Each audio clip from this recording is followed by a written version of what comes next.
everyone, welcome to a special episode of I Heart Pasta, sponsored by Green Bean Delivery.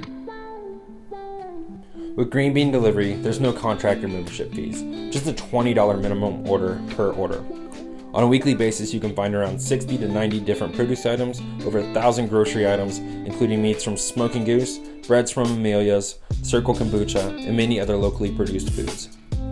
Based on where you live in the community, you'll be given a specific day for delivery, and you can look at Green Bean Delivery as your online farmer's market that delivers straight to your home. Green Bean Delivery currently isn't bringing on new customers due to a recent surge in online orders, but if you join their waitlist, they'll notify you immediately as soon as they can create an account for you.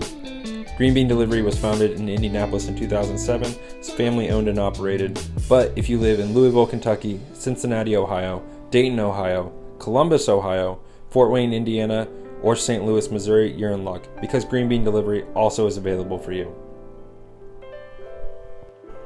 Hey everyone, so today we're going to do a Garganelli pasta with Italian sausage ragu. Our pasta is Garganelli. It's kind of a tube like penne, except the ridges go the other way. And we get that by hand rolling it on this board right here. The grooves hold sauce really well. It's a fabulous shape. Traditionally, it's done with a capon broth, but more and more you see a meaty ragu going with it, something really hearty that really clings to it and fills the inside of the tube. We're gonna use a rich egg dough. It's gonna complement the ragu really well. The ragu is gonna be Italian sausage from Seven Sons. We're gonna braise it down just like you would a bolognese. It doesn't have the chicken livers, the pork, the beef, the pancetta, and the prosciutto that go into a classic bolognese, but all the technique is gonna be the same. We're gonna start with a sofrito. I'm gonna add garlic, which is not really traditional with a bolognese, but I like garlic, so we're gonna add it. It's gonna cook in olive oil and butter for a little while, get nice caramely notes on it, and then we're gonna braise the meat. We're going to fry tomato paste. You don't actually add tomatoes to a bolognese, just a little bit of paste to add some color. Then we're gonna add some milk, some red wine, some stock, then we're gonna let that cook for at least 3 hours. It's gonna get nice and silky. It's gonna complement our pasta really well. There'll be a nice tooth on the pasta because it's gonna be this rich egg yolk pasta that's made with durum wheat and bread flour. And it's just gonna be wonderful. If you ever hear someone talking about cooking gravy on Sunday, this is kind of the sauce that you're talking about. It's gonna cook for a long time. The more hands in the kitchen to roll the pasta, the better, the faster the work goes. And then you can all sit down over a delicious Sunday meal and really enjoy your time together. And that's what the food's all about, right? So with that, let's get cooking.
Thanks for joining us on this episode of I Heart Pasta. Hope you enjoyed making Garganelli with Ragu. Don't forget to like and subscribe. We'll see you next time.